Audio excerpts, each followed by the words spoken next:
In today's video, I'm coming to you with 2 quick, effective ways to establish your photo editing style as a photographer. So it can be a little confusing. There are a lot of different styles and presets and overlays and Photoshop templates, like it can just be a lot. So these are 2 ways that I guide all of my students through on how to establish what is your style. The first thing that I want you to do is gather all of your inspiration imagery. So you can do this on Pinterest and you can just start gathering images that inspire you, colors that you love, textures that you love, fonts, anything that relates to you and your brand as a photographer.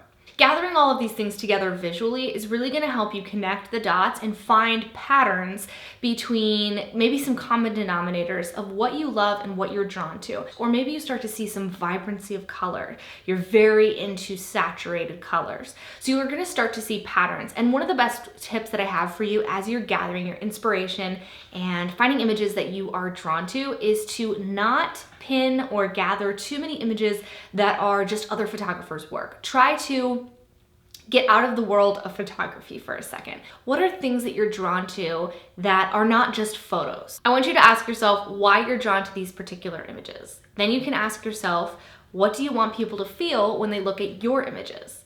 Then, what are some of the common denominators within your board? Have you decided that you're really drawn to matte images or vibrant images, or maybe lots of black and white? Make sure that every single thing inside of this inspiration board lights you up. It gives you inspiration. It brings you life. They're images that make you feel something, or colors, or architecture, or typography. So not just images. These are things that mean something to you. They don't have to mean something to everyone else, but they need to mean something to you. Through this exercise, you're going to find you're drawn to certain colors or textures or patterns over others, and it's going to give you insight as to what your unique style is.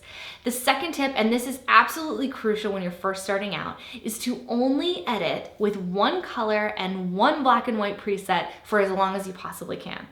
Why? Because you're going to get overloaded and bombarded with a million options if you're using presets and settings that are just wonky and everywhere, or making up your own for every single shoot. You need to have one set criteria that you edit all your photos through. Now you're going to make adjustments to your images specifically for each image, right? But you need to have that base preset so that all of your images start to look consistent. I want you to remember that it's okay to play around with different editing styles and pivot or try something new in your business, but the best possible thing that you can do for your business and for attracting people to your brand as a photographer is to be consistent. So I want you to stick with that one preset rule for as long as you can.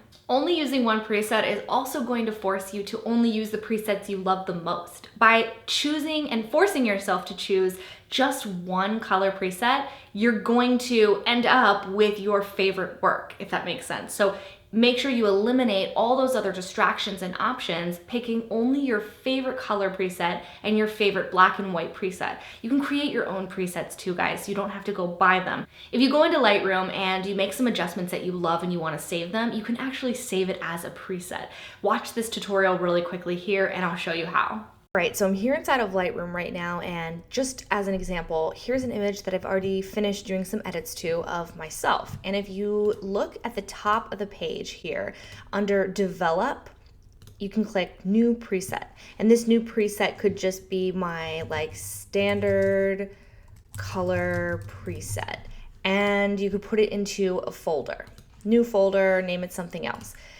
This is really cool because you can uncheck certain things on the preset, or you can check everything. So you may not want every single thing to be checked off, like your white balance, for example, is something that you may not want to have the preset adjust for you. That's something that you're going to want to do for each and every image, but the rest of it is things that you want to save. So this is a great way to save a lot of time and get a lot more consistent with that color or black and white preset. I would love to see what Pinterest boards you guys create or what inspiration boards you guys create for this exercise. Send them to me in the PhotoBoss Facebook group. You can join it via the link below, and I just can't wait to see what you guys come up with. I'll see you guys next week. Bye, guys.